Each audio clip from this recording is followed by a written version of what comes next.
Hi guys, and welcome to my channel, or welcome back if you've been here before. My name is Lesley, aka Lesley Adina here on YouTube, and I make videos all about luxury, shopping, sometimes career, so if that sounds like your thing, definitely consider subscribing, and while you're at it, also hit the notification bell so you don't miss out on any of my future videos. I upload twice a week and I would love to have you back. So for today's video, I thought I'd talk about the luxury items I once owned but have since sold and why. And that's also why I'm not sitting centered in today's video, because right over here I'll be inserting pictures of the items I'm about to talk about, because obviously they are no longer in my collection, but for most of them I should have some photos either from Instagram or from my camera roll, and I'll make sure to insert the photos right here. So yeah, I really enjoy watching these type of videos because A, seeing other people talk about their regrettable purchases make me feel a little less bad about some of my stupid buying decisions, and B, I think they are really helpful if you're currently thinking about adding a specific item to your collection, but then you end up seeing someone talking about why the item didn't end up working out for them, and maybe that's an aspect you haven't thought about before, and that might in the end deter you from buying the item and end up you taking it off your wish list and looking for something else. So I hope I can help some of you guys if you're currently thinking about adding an item that I'll be talking about in the course of this video. And yeah, also I will be covering both handbags as well as SLGs and other accessories, so basically any luxury item that I can think of that I once owned but have since sold on to a better home. So fingers crossed I'll find a happy medium between giving you as much helpful information as possible and not turning this video into a 40-minute one. So yeah, let's get started. So let's start with Gucci, more specifically the Gucci Soho disco bag in black. That was actually my first and up until now my only Gucci purchase, and I don't want to say it was a complete fail, but let's be honest, it kind of was. And by no means am I saying that this is a bad handbag or that it's not beautiful. I know a lot of people love the Gucci Soho Disco and use it on a regular basis and find it super useful for their day-to-day life, but for me personally, it didn't really work out. And also that applies to every of the items I'm about to show you. Please don't get offended by me saying negative things about certain items that didn't end up working out for me personally. Those are just my personal opinions, and if you enjoy your item, then that's perfect. I'm super happy for you, but yeah, just please don't get offended. We're talking about fashion after all, so nothing serious and nothing to get angry or super opinionated about. One of the first mistakes I made when it came to the Gucci Soho Disco is that I didn't try it on in the boutique before I purchased it.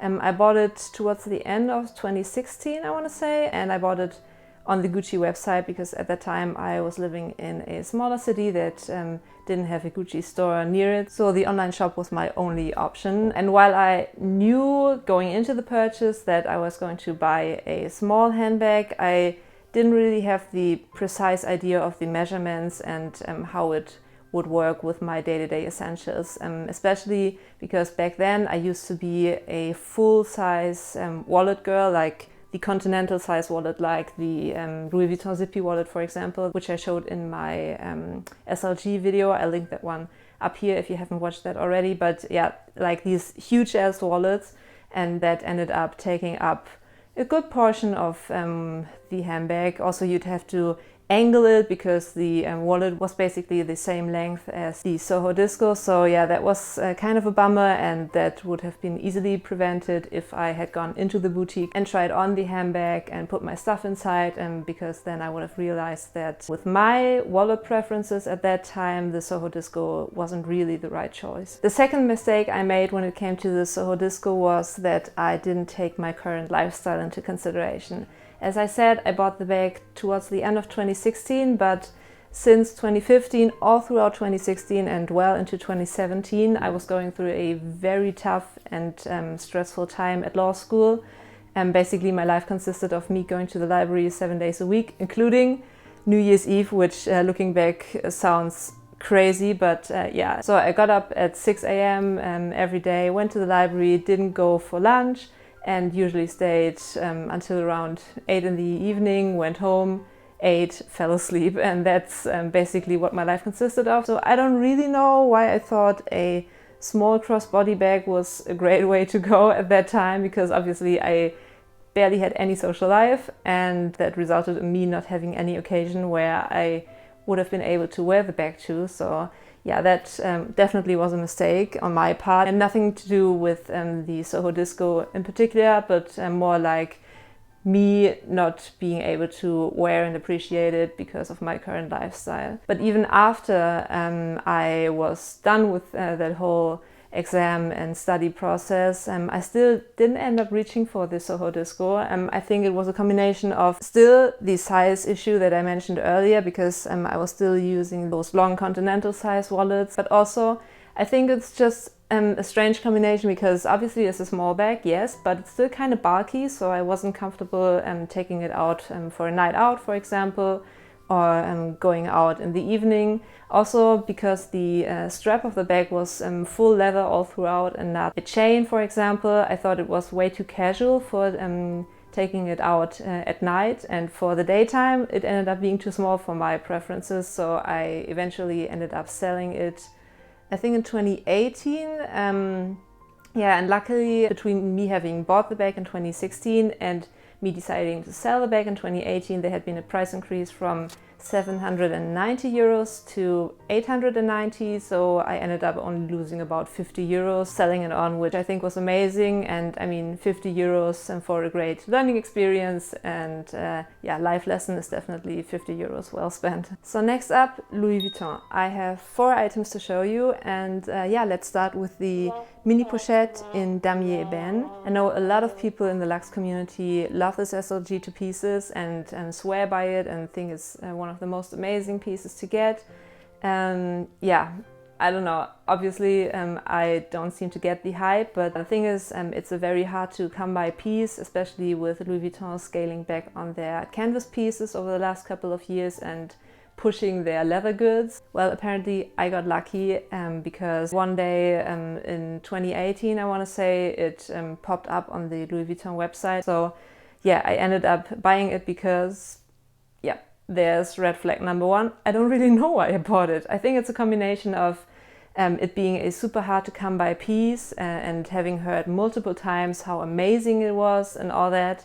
And also the fact that I had a feeling that I needed a little something to cheer me up, which I know we'll get to that again over the course of the video, but yeah, that seems to be a reoccurring pattern for me. Anyway, it arrived a couple of days later, and apart from me still not knowing why I even bought the mini pochette to begin with, I wasn't too impressed with the quality, to be honest, especially with how flimsy and thin the canvas was. So I decided not to keep the mini pochette, but because the whole return process when you buy stuff on Louis Vuitton online is kind of a hassle, I decided to just put it for sale in one of these Louis Vuitton sell and resell Facebook groups, and it was literally gone within a couple of hours, and I didn't end up losing any money on it because obviously it's a highly sought after piece. So the lady was happy to spend the retail price plus shipping, so at least I didn't end up losing money on it. But yeah, apparently I'm not a mini pochette kind of girl, because yeah, obviously I wouldn't have known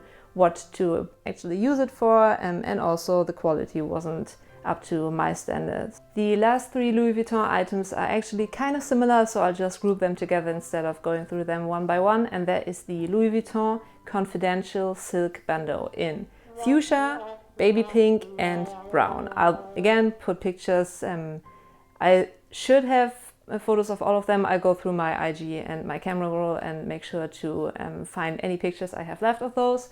But yeah, they are essentially the same bandeau, the same pattern and all that, just in different colors. I bought all 3 bandeaus within a pretty short period of time in 2018, and again, all I can say is that I don't really know why I even bought the bandeaus to begin with. Yeah, 2018 was kind of a weird year, and I think I needed a lot of retail therapy, because in 2018 I started another period of studying, and although that wasn't as extreme as the previous 1.5 years in 2015 to 17, I still had a lot of plates to keep spinning, and yeah, I felt like I needed some distraction or yeah, pick me up every once in a while.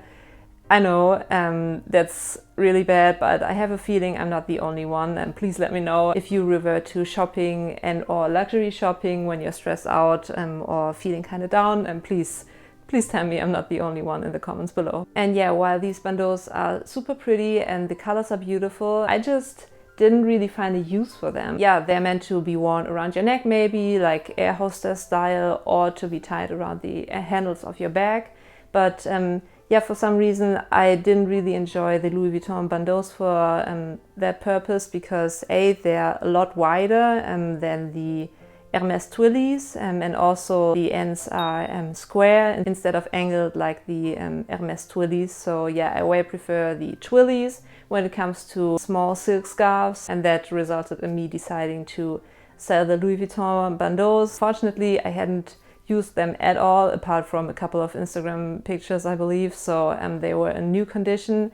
And thanks to a price increase from the time I had bought the bandeaus to when I ended up selling them, I think I came even on all the bandeaus, or maybe I lost like 5 euros or something, which I was fine with, because better lose 5 euros than keep a lot of money sitting in your closet and not getting used. The third fashion house we're going to cover today is Hermes, and I have 2 items to show you. Both were bought in 2018.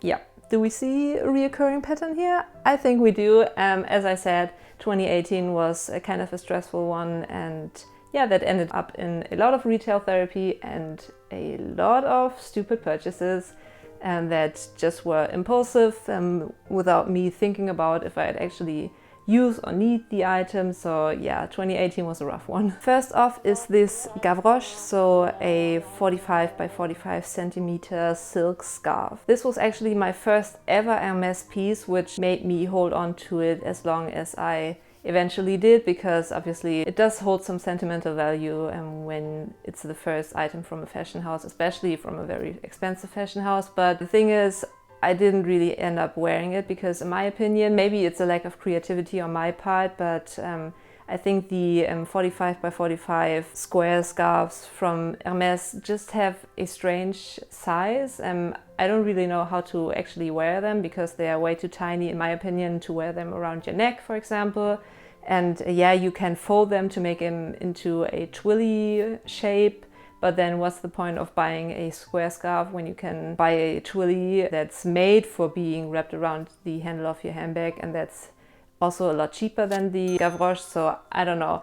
I didn't end up using or wearing it. And the reason why I had bought it in the first place is that I had been looking into buying a twilly with this heart pattern. They were super popular when they came out. Yeah, maybe end of 2017, beginning of 2018. Yeah, but what ended up happening is that once I got a chance to go into the boutique, the twillies with the heart pattern were all sold out. So I ended up going for the next best thing, and that was the gavroche in the heart pattern. And yeah, that's a lesson learned number, I don't know, I'm not even counting anymore. But if you're set on a specific item, don't settle for the next best thing. Just accept that maybe it wasn't meant to be, or look on the pre-loved market, which I ended up doing in 2019, and I actually found one of the heart twillies, and I don't even think I paid above retail, so that was great too. Yeah, just if you know you want something, don't end up going for another alternative that wasn't the one you were actually looking for. The next Hermes item, again bought in 2018, we know the pattern by now, is the GM cotton pouch. It also has another name. I'll make sure to put it on the screen right here.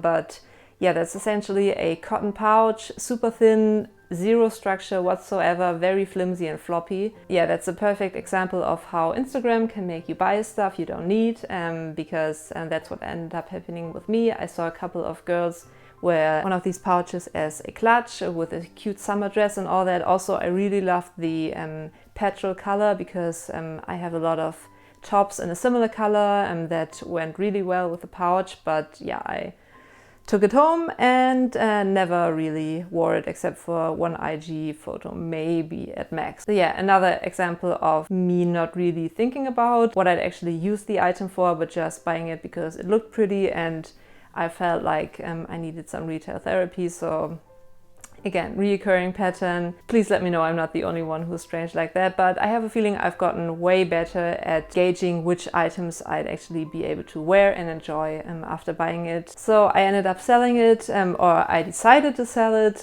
pretty quickly, but it took like forever to actually get it sold for an okay-ish price. If you sell stuff online, be it luxury or non-luxury, you know the hassle and the struggle of actually getting a decent price for your items. So that took me 6 months or so until I finally found someone who wanted to buy the item. Maybe everyone that was looking at my item online was smarter than me and thought like, okay, nice color, but what would you actually be able to use it for? And that's something I should have asked myself when I bought it in the first place, but lesson learned here. Yeah, eventually I ended up selling it and losing not too much, but still taking a loss. And yeah, that's definitely another learning experience that I should really ask myself what the reason for me wanting to buy a specific item is, and considering if I'd be actually able and willing to wear and use it. Next up is an item from Saint Laurent or YSL, and that is the YSL classic card holder in black grained leather with gold hardware.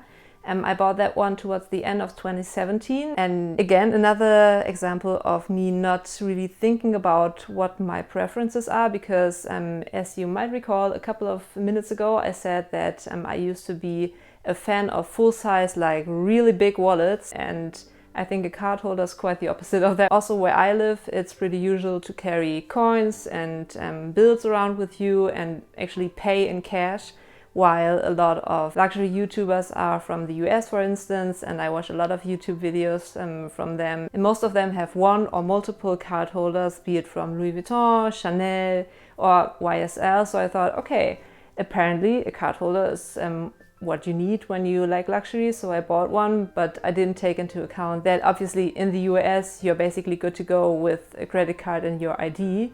So a card holder is a perfect way to go, because why bother with a huge wallet when you have only 2 cards to carry around? But again, in Germany, apart from me having had a plethora of like loyalty and reward cards and stuff that I got rid of in the end, but still I had to carry around cash and coins, so a card holder wasn't really the way to go for my personal preferences. So after having used the card holder mainly for IG flat lays and stuff like that, which it did look pretty good on those, I'll try to insert some of the photos on the screen right here, I decided to let the card holder go. And again, I was lucky, because since I had bought it in 2017 for I think 175 euros, and the price had gone up to 195, so I only ended up losing I think 10 euros. So again, lucky me, I didn't have to take that much of a loss. But yeah, another learning experience and something I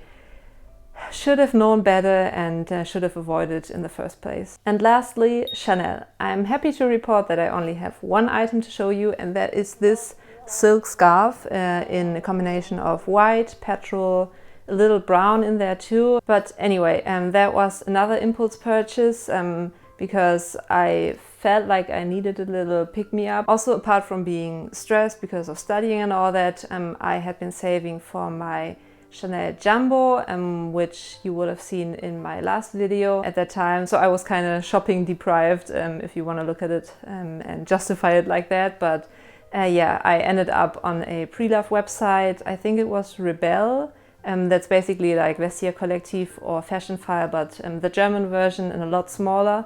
And I was scrolling through the website, and the scarf was one of the first items to pop up, and I was like, oh, whatever, like 200 euros. Yeah, I ended up buying it because I felt like I deserved a little treat like in luxury terms, but it was by no means necessary. And also, what a surprise, I didn't end up wearing it. And after it sat in my wardrobe untouched for half a year or so, I decided to sell it on, and it took a while to get it sold because obviously it's not a classic or highly sought after piece. So it took me a while to find someone that was interested in buying it at a price that I was okay with, but yeah, I let it go for I think 150, so I took a loss, but I was happy to finally get rid of it, basically, because every time I looked at it I kind of felt bad because it reminded me of how dumb I was. So there you have it, guys. That was my video on the luxury items I once owned but have since sold and why. I hope it was interesting and you enjoyed the video. Maybe you had a good laugh about how stupid my decisions were, but that's fine too, because obviously I know that some of my purchasing decisions were not the smartest, but I think, again, I learned from my mistakes and I've gotten way better at deciding what items are a good purchase. And yeah, 2018 was definitely the worst in terms of buying stuff I didn't need, but since then I've progressed and gotten more mature in my purchasing decisions, and I think going forward I'm a lot more picky when it comes to adding new items to my collection, because obviously those are luxury items and they come with a luxury price tag, and I don't want to be wasting money on stuff I don't need and that have zero purpose in my collection. If you enjoyed today's video, please give it a thumbs up. That would really help me in terms of the YouTube algorithm. Also, please subscribe if you haven't done that already, and hit the notification bell if you don't want to miss out on any of my future videos. Again, I upload twice a week and I would love to have you back. And with that being said, thanks so much for watching. Until next time, bye.